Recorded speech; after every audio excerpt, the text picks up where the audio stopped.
A very good afternoon to all of you. How are you all, my dear listeners? I hope you are doing best to serve your duties with utmost honesty and love. Yeah, today I'm a little bit dimmy, but I hope with the grace of Almighty, I will be in a good state very soon. So, today we are proceeding in the next part through the life of our master Shri Ramkrishna Paramhansa Dev. In the last episode, we were um, we were reading a new chapter that was some interesting Worthies, and the outcome or takeout from the last episode was that if we are thinking that we have to change something very big, first change ourselves, first practice, first make ourselves very strong, so that then because that is the pathway to get worthy to take task, which we are thinking that it is impossible for us to perform, right? So we have to make ourselves worthy. Now, uh, in today's episode, let's proceed to the next part. Mahima Charan Chakravarti of Koshipur, Calcutta, was one of the earliest visitors to the Dakshineshwar temple. He met the master long before the coming of the disciples. Possessed of the desire to lead a religious life, he had at the same time an inordinate hankering for name and fame, which sometimes led him to resort even to untruth and prompted him to do things that made him ridiculous. He had a fondness for bombastic names. He founded a school which he called Prachya Arya Shiksha Kanda Parishad. His only son was named Mrigankamauli Patutundi. He had a deer which he called Kapinjala, and he would say that his spiritual guide was one named Agamacharya Damru Vallava. Sometimes he claimed to have taken his initiation from Totapuri.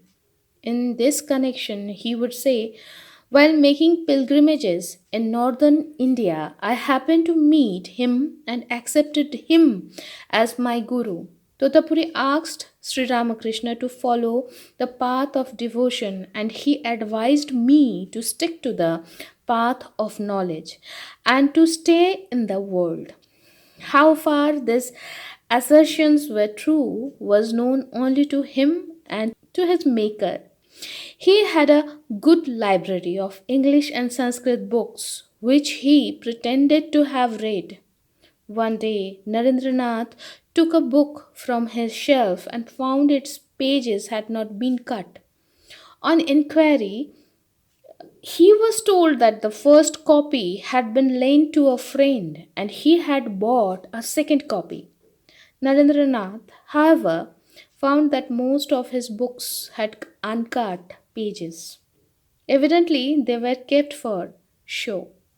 At Dakshineshwar, on special days, Mahimacharan, dressed in an ochre robe and rudraksha beads, would sit in the Panchavati on a tiger skin and with a one stringed musical instrument pose as a great devotee.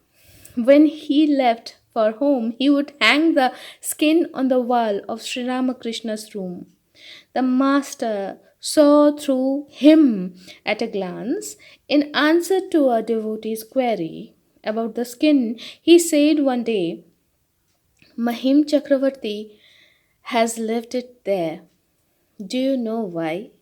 People will ask whose it is, and when I tell them, they will think highly of the owner. Mahimacharan used to recite from the Vedas and other sacred books which pleased Sri Ramakrishna. The master magnified even the slightest trace of spirituality in a sadhaka and so encouraged Mahimacharan in spite of his many shortcomings. As Mahimacharan was always discussing the Vedanta, the master would try to help him to realize the conclusions of that philosophy. Knowing well that it would not be possible for him to give up the world, the master would say, what is the necessity of giving up the world altogether? It is enough to give up the attachment to it. But one must practice religious discipline, for one has to fight the senses. Mahimacharan attached too much importance to the study of the scriptures, and the master would exclaim, how long are you going to read the scriptures? What do you gain by empty discussions? First, try to realize Him, and for this, go through some spiritual exercises, putting your faith in the Guru. If you have no Guru, pray to God earnestly, and He will tell you what He is like. What will you learn from the mere study of books? So long as you do not reach the market, you only hear a buzzing sound from a distance. But once there, you will find quite a different state of things. Then you will see and hear everything distinctly. After realization, books, scriptures, and sciences appear like chaff.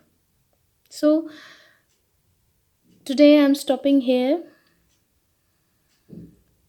and today's takeout, I think that whatever our faults are, whatever condition we are in, we must